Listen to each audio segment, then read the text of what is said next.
would you please join me in recognizing our own hometown hero, our hometown superhero, Alan Ritchson. I sensed this when I first met you backstage, is that you never forget from whence you came. And I appreciate that in you. That's important, I think. Thank you. Yeah, I don't know what to say to that other than, I think it's important to remember where you came from, but I've had a lot of help, I've had a lot of help along the way from, when I was broke and living on my own, and people would donate mattresses for me to sleep on, and I didn't have a bed frame, I couldn't afford one, those kind of things stay with you, and I think some of us try and build a facade where we forget that and present ourselves as somebody that didn't need that kind of thing, and I don't have that in me. I just, I'm grateful for the help I get, and I got a lot here. So thank you. Absolutely. So how does it feel to be back on campus, and can you give us any memories of being at Northwest Florida State College? Sure. Earmuffs, for those of you that knew me then, and this is my wife, Kat. She thank you. Yeah, it's really good to be back here. I have a lot of memories, one of which is meeting Catherine here in the Fine Arts Center backstage. And there was a night where we snuck up to the rafters and we kind of made out during one of the plays. So, yes. All that matters is that you're on your mark when they call action. You know what I mean? Everything else is what it is. Yeah. But it's good to be back, and I've seen this place has grown so much. It's great to see, the resources being put into the community here, and hopefully, you guys feel that as the beneficiaries of the love that this community is putting into this place. But I'm happy to hear from you guys, and I want to hear more about what's going on with the classes here, the artists here that are our next generation of performers and creative minds. So I'm happy to answer any questions you have. I'm an open book. We see what all these roles you've been playing, but the big question I have is, how did your journey begin? Like, how did you get your foot in the door? Well, I enrolled at OWCC, and that's this place 20 years ago. No, I've always been an opportunist. I didn't really know what I wanted to do. I didn't have influences growing up. My parents were in the military, which is why we were here. There was no roadmap, blueprint for me to follow. I just knew that I enjoyed the feedback that I got when I would sing, not so much when I would dance. So, there were cues guiding me along the way. But the world sort of helps inform us, all right? We all have a number over our head with some career attached to it, and people go like, yes, like that's a 10, this is what you should be doing, or not, and I just sort of listen to, go where I'm called, and there was this facility here, the arts. I got involved in high school, so I was taking classes here in high school and doing some of the plays early, and I just thoroughly enjoyed it. It was also tricky for me, though, because I felt I questioned, formal education systems have changed over the decades, but I questioned like what value this would be to a financial career. How I didn't really want to do Broadway. I think at some point I would love to, but that wasn't really where I felt like I was heading. So, and I was modeling at the time, which is a very fruitless industry, but paid the bills. And so, I was just sort of, people would go like, come down to Miami and model. And I'm like, okay, I'll try that. And it was going well, so I was doing that. I was in the arts, and life just sort of took me to LA. And so, being out there, there's guys auditioning all over the place. I found a friend, guy who was like able to send me on auditions. And I was like, let's see if I can make a little extra money on the side. And I ended up booking a role on a show, Smallville, and that blew the door wide open for me as far as the film and television industry is concerned. But I was always just sort of drifting from one opportunity to the next, So I've always envied people who have always known. I knew when I was 3 years old I wanted to be a singer, and like they had their sound figured out by the time they were 6. Like that just was never me. I was just always a bit of a chameleon. Like I can sound like a lot of different people. I don't know what I sound like, Dancing isn't really for me, so I don't know how to use that on stage. I've just always been I'm envious of people that really know what their creative talents are. Anyway, so I'm a drifter, an opportunistic drifter. Any good impersonation you can do? I did Elvis here when I was in like 5th grade. Do you guys remember that? I think who was it? Kelly. I think Kelly. Kelly Murdoch back in the day. It was 5th grade. I ain't nothing but I do like the legs on.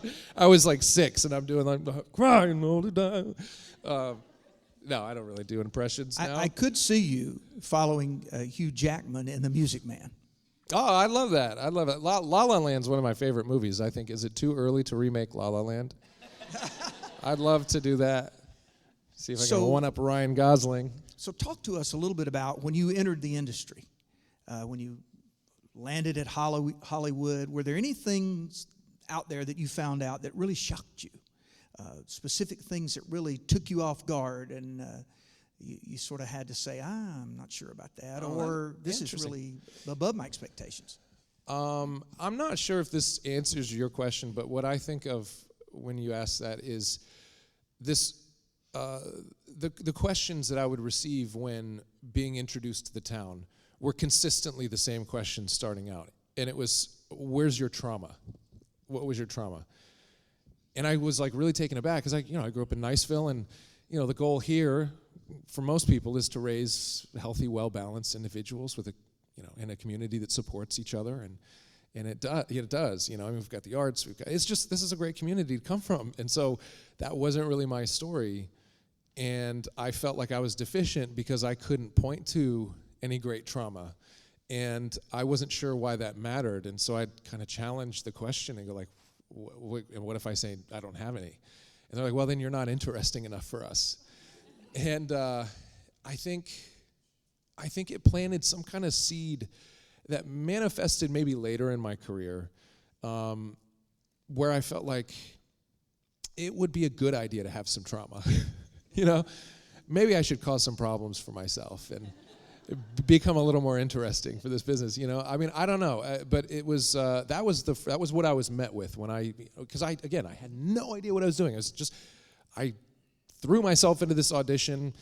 Whatever I did worked. I didn't know what I was doing. I was on a show, and then I'm in all these rooms with people going like, how do we use you? Like, what is your voice? Like, what's your trauma? Like, what are you going to do for us? Show us your scars. And I'm like, I don't know. So navigating that has been interesting. And now, almost 20 years into the business and having worn many different hats, as a producer, casting, I've been on the side of casting talent. I've been on the side of being cast, vying for roles, writing, directing. I'm more fascinated than ever that somebody would pose that question to a young 20-something just starting out. While I do see how somebody's scars might make them an interesting candidate for the camera, I also find that those kind of people are highly volatile and difficult to work with. And, we don't live in a world where people are willing to put up with a lot of BS for 7 months at a time while you shoot a show. Like, the world has just gotten too small. People, they want to work with people that they want to work with, so it doesn't work anymore. I just did a movie with somebody who was incredibly difficult. The guy's incredibly raw. It makes for very interesting work on screen, and it's not worth it. It's just not worth it. And not only that, but it's impossible to cut together if you're making a film. A performance that's wildly erratic from take to take to take. Like, if the hand's up here at the end of one take and he was holding a pencil over here with his leg, like, you have to pick. You don't get to cut a scene together. It just doesn't work. So I find in my experience that I'd rather find people that understand the craft, that have learned the craft, which is what you're doing here now, studying the art of what you're doing so that you understand how to use your instrument and your unique voice within whatever framework you're involving yourself in at the time. That's what is meaningful. Like, how can you add value through your experience, your knowledge, your talent to this project, and can you do that consistently? I think that comes through an education that I hadn't really had at that point. So anyway, maybe that answers your question. Yeah. So we all have mentors in our lives. So is there one piece of valuable advice that you've been given that you can share? I know, you have to pick one. That's a big question. Yeah. Wow, that's a great question. One piece of advice. Man. That's a really tough question to answer. I felt like, sort of dovetailing off that conversation about what I was confronted with when I came out and feeling like there were very few healthy role models for me to point to and go like, look how successful that guy is. He wasn't traumatized by anything, and he's like a well-adjusted individual, and he's also working. Like, it's the land of broken toys, right? And so I wasn't really sure who to point to and say, well, look at that guy's life. Like, he's got it together, and he's also very successful. And so I craved a mentor for a very long time, and I never really felt like I had one. And it took me going through my own early midlife crisis, and struggling through that awakening process of discovering purpose and meaning, what that really looks like outside of the framework of our capitalistic society that tells you that's success comes through accumulation of the material world, right? When you start to realize that isn't what it's all about, that's a painful realization, and like that comes with a lot of trauma of its own, and now what do I do with that? And then what am I left with? What is meaningful? Why am I here? Those questions are difficult, and I didn't really have anybody to look at through that process, and so I'm lucky to have made it through. I almost didn't, and now being on the other side of that, I've realized that I think my calling is to be that thing that I never had. So I try to give everything that I've learned. I try to give away for free. I want to give. And I hope that people will do the same, and I think if we do that, we can create quite an interesting body that helps itself heal, So, but I do, I meet a lot of really interesting minds. Just the other day, I was having a dinner with a friend that everybody here would know, and he said something. He talked about how effortlessly he reaches out to, if he reads a book and is really taken by the book, he'll reach out to the author and say, I want to know more, and like, tell me what you didn't put on the page. And that kind of vulnerability, I think, is actually like really effective. And I can see how much he gains from those interactions. He's a very interesting guy. And so I'm like, that's great, because I've always felt like I'm such a lone wolf. Like, I don't want to ask a question and make people think that I'm like desperate or clinging or like, I want anything from you, So I just go without questions, and I abandon that, and I figure it out on my own. And I think that's a really beautiful thing. So it's something that I'm trying, I'm getting better at, is like reaching out and going, I admire your work. I'd love to work with you someday, and I'd love to learn more about how, your journey and that kind of thing. So, yeah. All right, we're going to ask one more question here. What is it like being on Reacher, and what made you go after that role? What is it like being on Reacher? I mean, it's fun. It's not lost on me, the visibility that this role provides. It's one of the highest selling book franchises of all time. It's crossed just about every international border. It's pretty incredible to be a part of somebody that's touched so many lives. That's not lost on me. But at the same time, my job is to forget that and to focus on the material and try and breathe as much life into that character as I and my creative team see him on the page. And so it's intense. It's intense because I'm putting a lot of energy out blocking those thoughts, while also putting a lot of energy into what's there and giving life to Reacher, which is those are big shoes to fill. He's very physical. He's intellectually, adept. He's also got this really great sense of humor, and he's prone to violence. So there's a lot of different dimensions to this guy that, it just demands all of your attention. So it's a blast to be a part of something that is so well known throughout the world. But it's not without its challenges bringing that to life. But it's a great, it's the greatest joy I could, as far as a career, I'm doing what I love. So that's great. And I knew all that then. I mean, I knew all that when it came around. They approached me about coming in, the team at Skydance and Amazon. I hit up a friend of mine who's like, he reads like 150 books a year kind of guy. I go, Burns, can I do this? I'm like, am I really this guy? Because the way I hear people talk about this guy, he's like 9 feet tall, 8,000 pounds. Like, I'll never be big enough for this, to fill these shoes. And he's like, no, you're that guy. And he sent me all these snippets from the books that were like sort of, he felt like described me. And I was like, oh, okay. Like, put a little wind in my sails. And I went for it. And, 8 months, a year later, it was a long, arduous process, but finally lucky enough to get the part, and I read all the books in that amount of time, building into shooting the show. So I was becoming a fan, a bigger fan every day, and again that just kind of fed into this whole thing of like, I have to stop thinking about how much I love this character, how much I want to get this right, how much other people expect me to get this right. And just focus on the job. But it's never been lost on me. I've always been grateful. I got very lucky that I was at the right place at the right time to be approached, for this role.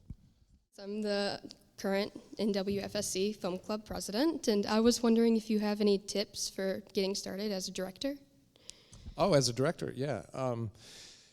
Well, we live in an era where fine cameras live in our pocket. There's really no limit. There's nothing limiting us anymore from creating content. I think it's all about testing and practicing finding your voice as an artist, right? I mean, I think we all will have a different style. If we all took the same script, if I took the same script and I directed it and you did, we could have two completely different films in front of us, and that's a beautiful thing.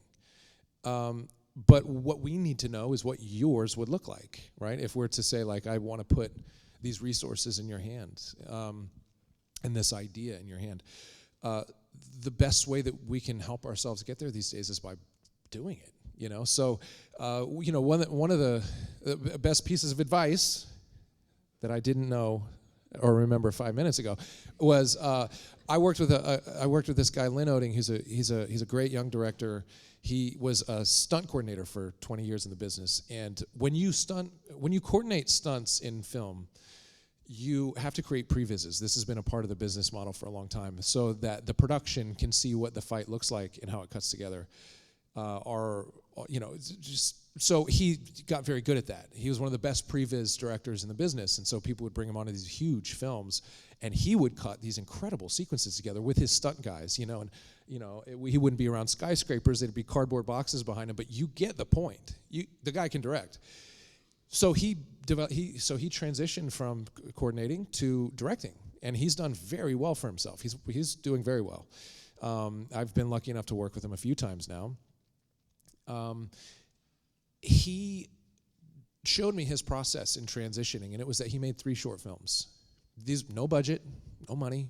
It was just him and a camera, and he'd get some friends from the business, and he would shoot these like really cool sequences to showcase his how adept he was at telling stories, that it was cohesive and coherent, that it could be done in a brief amount of time. There are time constraints in the world that we live in.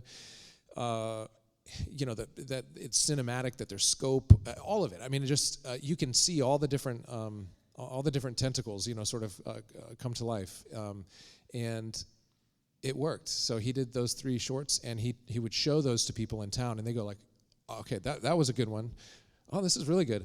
Oh, he can consistently deliver as a director, and we know what his style is like and all that, and it worked. He's killing it, So I took that from him, and I said, I'm gonna make a short film, and I built a set in my house in LA. I wrote this short film called Treehouse Time Machine, and I hired kids. I put the whole thing. I put the production together.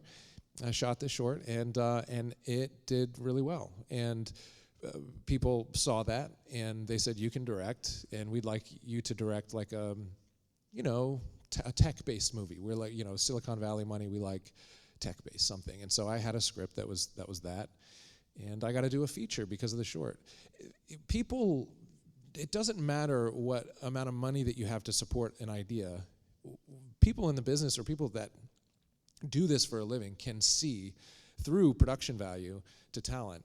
So whatever your voice is, if it's great and would add value to a gritty handheld drama type feel, or if you're a sci-fi action type of director, show us what that looks like to you, and you'll win people over as you develop as an artist, and hopefully elevate each time the kind of people that you work with and get around. So I would say pull the phone out of your pocket and start shooting.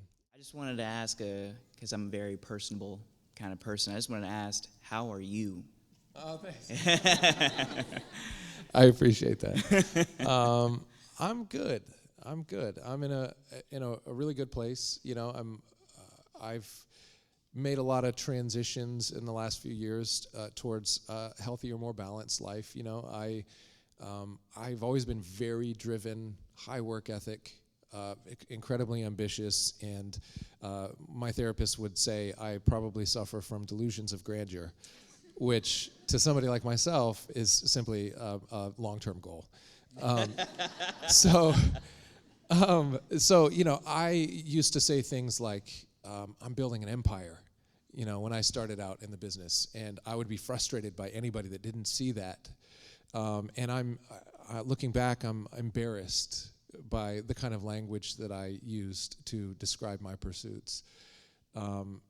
Because it took shedding the desire for competition, for being at the top, whatever that looks like, and learning to balance work and life, and putting people at the center of why we do what we do, rather than accumulation or whatever that looks like.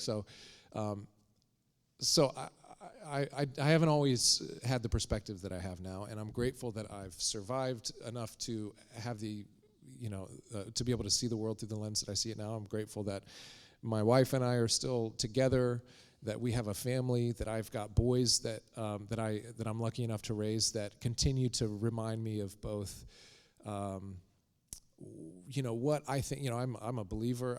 I very much believe in God. I very much believe that we can learn a lot through the relationship that we have with our kids, and many of you probably don't have kids yet, but I've learned more about my relationship with God through parenting, and a lot of that is about compassion, empathy, patience, unconditional love. I didn't know what those things were until I had kids, and I didn't know how to give those things to myself until I had kids. I'm learning all that, but we left LA after 15 years, and I thought coming back here, we have a home in Santa Rosa Beach. When I'm not filming, we try and spend as much time here as we can. And I felt like there was something, I ran away when I was 16. I was living in the projects when I was 18. I moved a few years after that to Miami. I couldn't wait to get out of here, and I felt like I needed to, if I was going to do something great, I had to abandon this place and never look back.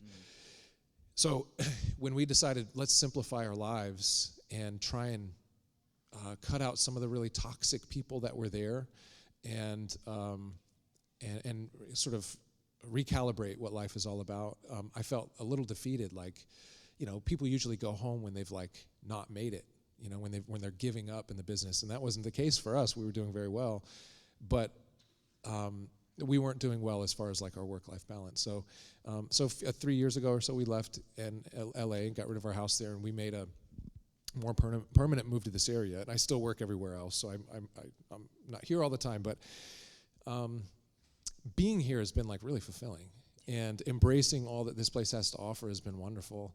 And being outside of the LA ecosystem has reminded us of just how much more there is to life than work.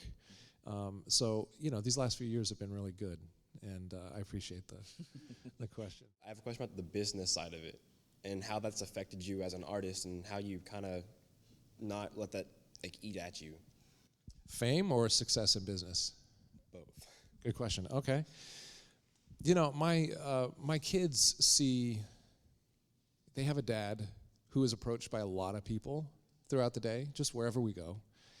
And the way that people approach me is sort of with this like wide-eyed, oh my gosh, I can't believe that I'm meeting this person that I have a relationship with on screen. Obviously, that's the subtext.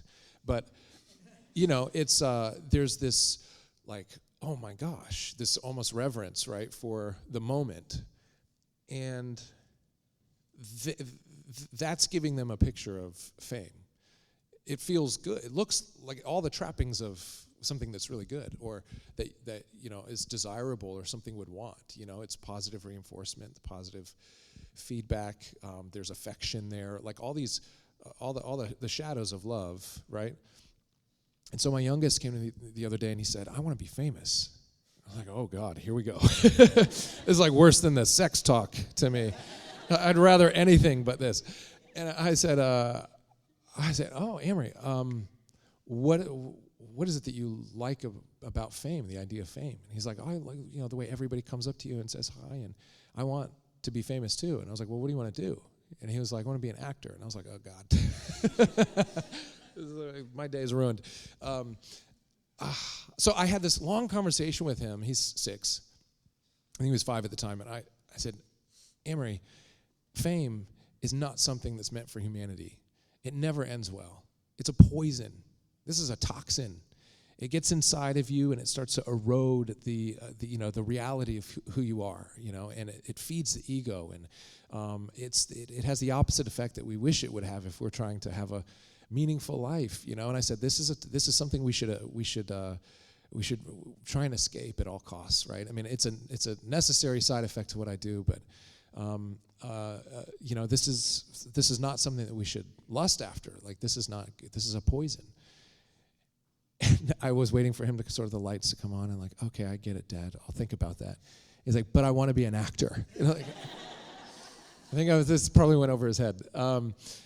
But that is the truth. I mean, I think there's on some universal plane. I think I've always thought of compensation for fame as some kind of like quid pro quo transaction, right? This is, the more famous you are, the more it erodes your ability to live like a peaceful, sane, normal existence, in the sense of like, real meaningful interactions with other people, that the universe compensates you for the inconvenience of that.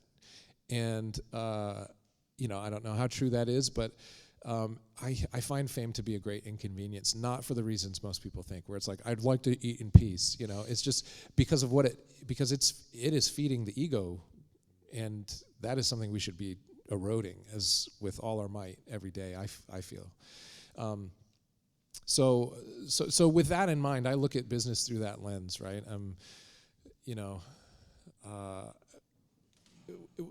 I try to avoid looking at jobs that would produce some kind of fame, and I try to look at jobs through the lens of, some kind of business success, as far as like, will this continue to support me or my family? Well, is this something that I would enjoy doing? Is this something that offers a meaningful conversation to society, or is this something that offers meaningful escapism or entertainment? All those are worthwhile reasons to make a decision. And I kind of go at it through that lens. So I do my best to ignore the fame of it all, and to not feed into that. And at the same time, I understand that like there has to be some kind of presence, online presence. There has to be some interaction with fans and audiences, which I do love. But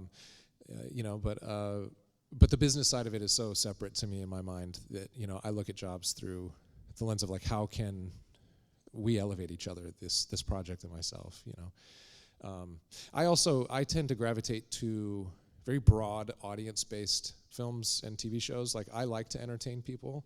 I don't necessarily think that I'm the kind of artist that's there to like, I'm not Daniel Day-Lewis. Like, I'm not going to be like wowing anybody with some like legendary performance. But breathtaking. Still, I want to go back to that. It's just, thank you.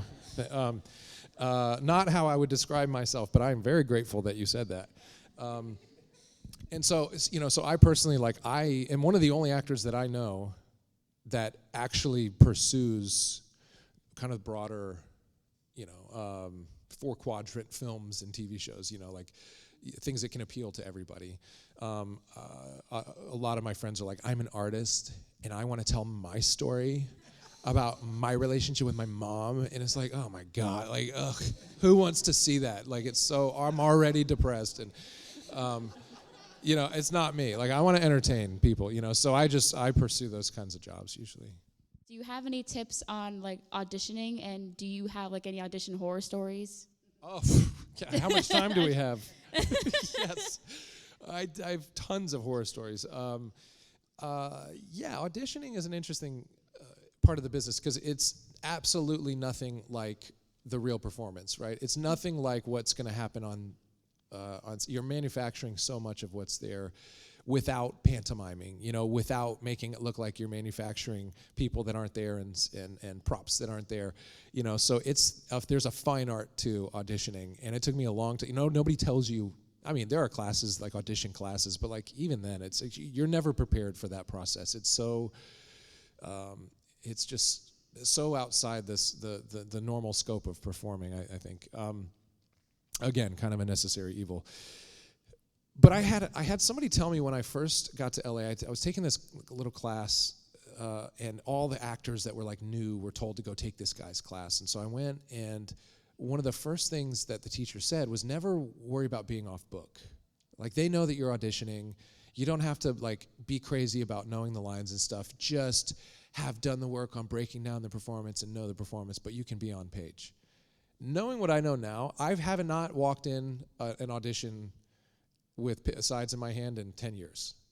I will never go into an audition without knowing that better than anybody on the planet. I work my ass off. When I'm going for a role, I'm competing so damn hard against everybody who wants that role too. There's no chance. They're like, I'm going in for blood. And you have to have that attitude. You understand how many people you're competing against? Sometimes thousands. And a lot of those people are really right for the role. And they're incredibly talented. And they have great resumes and huge social media profiles. All of it. It's very hard to get a job. It's a wonder. I tell my wife all the time, I don't know why anybody hires me. I should never be working. There's so many people that are better for this. So when I go into those rooms, I'm going out for blood. It is like life and death to me, and I treat it that way, and you should too. It's that hard to be the one to cut through the noise. It's hard. What is it that makes you different? Confidence makes you different when you walk in a room. How do you become confident in an audition where you're in front of strangers who are not yet fans most of the time, who often don't know anything about you and are trying to get a sense of what you bring to the role and to the production, to their lives. Knowing the material, having spent time understanding as much as you can about the source material. Is it just a screenplay? Is there a book you can read? Is it based on comic books? Is there a movie that this is a remake of? Like, what do you have to work from? Put all that in. Then start breaking down the character, right? How does this character deal with the socioeconomics of this time, the history that they're living through at the moment, the world that they're inhabiting, the circumstances that they're dealing with, the before, the after, what is going on behind the lines? Like, put all that in, and then process all that through the imagination with the scenes that are taking place, right? What does this look like in my head when it comes to life? The room that you're in, the props that you interact with. How would you eat cereal with a spoon? Let it all play in your mind, whether it seems like it's relevant or not, until it starts to come out in your own body, in your own language, in your own voice. Let it manifest itself. Know the lines, drill the lines into your head so you can do them forwards and backwards. I'm always off book. I do the lines. I speed read them off book 1,000,000 times in a row, fast. I developed a system on Reacher where I would record everybody's lines for the script. I would record mine as well and cut them out, and I would listen to it because I had massive pages of dialogue and only hours sometimes to learn this stuff. So I would listen in the car while I was being driven to everybody else's lines, and I would be plugging in the holes with mine. You should be able to do those lines in your sleep. that will give you the kind of confidence that you need to be in those rooms, because it's hard enough as it is, right? And the rest takes care of itself. It's about getting those people to like you, winning them over, making them feel at ease. That's a big part of the game. Like, in 3 seconds, can I walk in and put you at ease about what kind of, there's nothing worse than sitting in a casting chair and somebody coming in and you feeling like, oh God, they're so nervous and I don't want them to be. It makes me nervous for them. That's not something that, your job should be like, I got this. You guys sit back, enjoy the show. And you're not going to get there unless you've done an enormous amount of work. So I think that's the best advice I can give you right now. Thank you. I don't have like an acting agent or any stuff like that, so I was wondering, how exactly do those opportunities get slid across your table? Good question. So there's sort of two different levels to getting started in the acting world. You can attack from the series regular or leading roles, right, where you're approaching the most competitive end of the spectrum, and you're competing usually against people with huge resumes, and that is the most difficult place to break into. It's kind of how I got my start, because I got very lucky. When I moved out, they were casting Aquaman for Smallville. I happened to look like the guy. I didn't know what I was doing. They were willing to see anybody, and that is a rarity. That is the exception to the rule. I got very lucky. I admit that. If that's not something that you, if they're not casting such a wide net, the other way is to go through, either go through the breakdowns yourself, which they're posted on boards on breakdown services, or you can go through central casting, which is a more localized, regionalized way of breaking into the business. And I would highly recommend finding a location that serves you well, like maybe Atlanta if you're from this area, and getting some headshots together, getting some demo reels made. You can do scenes that you steal offline from other movies. You can make your own. You can do a short film with a friend, or go find a student filmmaker that has some great ideas and wants to shoot a scene with you or whatever.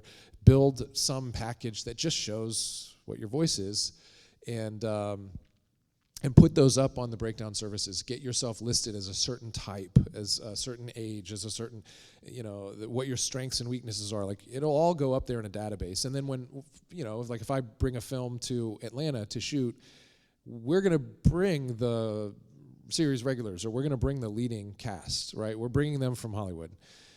Everybody else, and there's 100 other roles, very important roles that are meaningful to both you and to the production. We cast locally. So we need really talented people that often would prefer that nobody knows who they are, right? So it feels authentic to whatever that story is. So there's a huge openness to casting people who don't have a lot of experience but are perfect for a certain role. And there's just a cornucopia of characters to be played for all the many projects that come to any certain location. So I don't think you need to move to LA. I don't think you need to I'm only playing leading man. If it's down to me and Ryan Gosling, it better be me. Just find a region that supports what you're already doing and get yourself on the databases there. The casting directors in that area all know how to scrape those, and they will come and find you if you're right for whatever role. And wait for those opportunities, and then just be prepared. Prepare your life now. The foundations that are being laid now prepare you for how to perform when there are stakes involved, and be ready when the opportunity comes. Who's your dream actor, actress to work with? Or what's your dream show to be in or movie? Well, my dream show is Reacher. I'd love to be a part of that one. Somebody I've never worked with who I admire both as a person and as an artist is Jim Carrey. He came here and made a Truman Show many years ago. I saw him in person from across the grassy knoll, and when he came out of his trailer, I unfurled my poster from my Ace Ventura poster where he's riding a crocodile, and he laughed. And my mom said, go, get a signature. And so I took off, and when I got about 8 feet away from him, a security guard pulled a gun on me. and I was 9 or whatever. So I didn't get any closer, and he was like, ugh, he felt very uncomfortable and left. So I've gotten close to Jim. But he's always been my, I just admire so much the kind of character work that he does. And, like The Grinch is one of my favorite movies. So I would love to work with him at some point. Did you find it difficult to step into, this is piggybacking on the president's question as well, but it's a little more in depth, to step into the Jack Reacher role knowing that Tom Cruise had played it in the movie version? And did you take anything from his performance, or did you, or that you liked, or did you decide from the very beginning that you're going to tackle the character with a fresh start and do your own style?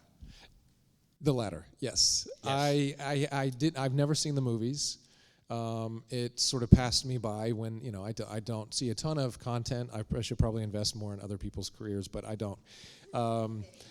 I never did. I picked up the books during the campaign that we were, launching for through the audition process, and I fell in love with what was on the page. I find the books really funny. I didn't expect that. I thought it was going to be much more an excuse for action, and that's really a small part of it, I find. I mean, it always builds towards like some amazing fight, but there's so much more to the books than I expected. So I really enjoyed them, and at the time there were 24 to read, so there was lots of intellectual property for me to pull from. So my work was cut out for me in just absorbing who Reacher was on the page, who he was on the screenplays that I was reading. That adaptation was faithful, but there was, there were a lot of ideas to pull from. I didn't necessarily need to look in the rearview mirror. That said, I grew up watching Tom Cruise. He's a legend. He's one of the last film icons of a bygone era. I have nothing but gratitude for what he has brought to the franchise. I think many people, millions of people around the world, only know of Reacher because of his work. I feel bad that some people have sort of forsaken the work that he's done when I feel like he's really the reason I'm here. If he hadn't made the films as renowned as they are, there probably wouldn't be a Reacher show. So I'm grateful for what he's done. I haven't had the opportunity. I chose not to see his work once I got involved with the process. But yeah, it was all about just trying to honor what was on the page. Do you feel that there's a lot of pressure to stay in a certain level of physical fitness, and how does that affect your life? Now more than ever. I mean, I've been doing this a long time. I've played superhero types most of my career. I've never once had a studio, a producer, anybody have a conversation with me about health and fitness, ever. And I've had about 1 million colleagues who are all of a sudden working with trainers. And I'm like, wait, how'd you get a trainer up here? And they're like, production made me. And I'm like, oh, production made you? And they're like, yeah, they said I had to drop 15 pounds by June. And I'm like, oh, okay. I didn't know that was even a thing, because it's like it's missed me on all the projects. And so I was like, oh, great, I'm good. Like, they just trust me to show up. I have gotten an insane amount of pressure about Reacher, and the second phone call I got, the first phone call I got about booking the role was celebratory, congratulations. The second phone call a few minutes later was from somebody going, let's talk about your weight. So I've had to really confront the physicality of that role in a way that I haven't before. But I happen to be a type of actor whose bread and butter usually has something to do with the way that I look. So it's a great motivation for me to try and stay healthy and stay in shape. But of course, there's also like the many benefits, both mental and physical, that we can derive from having consistent, healthy physical regimens. So I like that I've built a life out of that. It's not hard for me. People are, a lot of people think I cheated to get to where I was for Reacher in a relatively short amount of time, taking performance enhancing drugs or whatever. It's not true. It's just I've done for 20 something years. It's a lifestyle for me. I work out every day. I work out all the time. So it's not hard for me to dial it up or down a little bit. But that said, I mean, why do you ask? I'm curious. Oh. Because you've been playing a lot of roles throughout your career that happen to be more like superhero types, where there's a lot of need to be very physically fit and maybe like bigger in terms of like muscles. Are you an actor? No, I'm a dancer. A dancer, okay. Are you concerned with your routine and whether or not that'll affect your career? No. No? Okay. I think, then find what keeps you healthy mentally and what keeps you feeling your best physically, and then the chips will fall where they may. If your goal is to be sort of a bodybuilding superhero type, turn yourself into that. If not, for me it is a big part of my livelihood. There was a season where I let myself go a little bit, and that's probably relative. To me, that's relative. I don't know.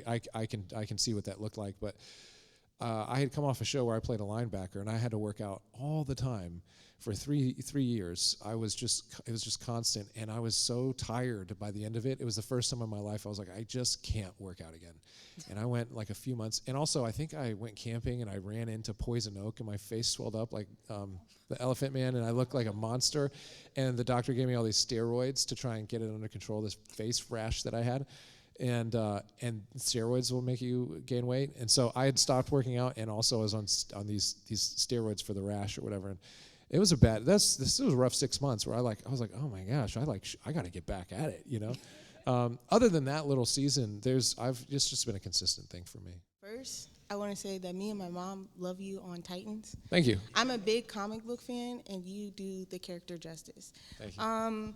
My question is, have you ever had to do a role like outside of your comfort zone, and like how did you approach it?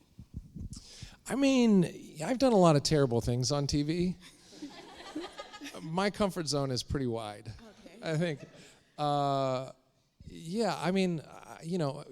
There's comedy and then there's drama, and there's things that would make me uncomfortable in both, and I haven't really come across what that is yet. If it's comedy, like I embrace what it is and I enjoy that. If it's a drama, there's stuff that's really lewd and lascivious that's like probably different than what you'd think about. Not like sex scenes or whatever. Like, don't bother me. We, humans do that, and we should portray that like it is what it is.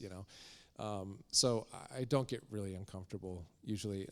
But there have been roles. There was a role I attached to very early in my career, and it was because I guess I had gotten the part, and I got the script after, and I read the script, and there was terrible stuff. It was like a horror movie, and it's a kind of horror movie where they have like all the teens in the movie doing like awful things, and it was really dark, and it didn't, like, I was just very upset that I had agreed to do this movie once I read what I had to do, and I was like praying that something happened to this film so that I wouldn't have to do this, because I didn't yet understand that I had power to say no.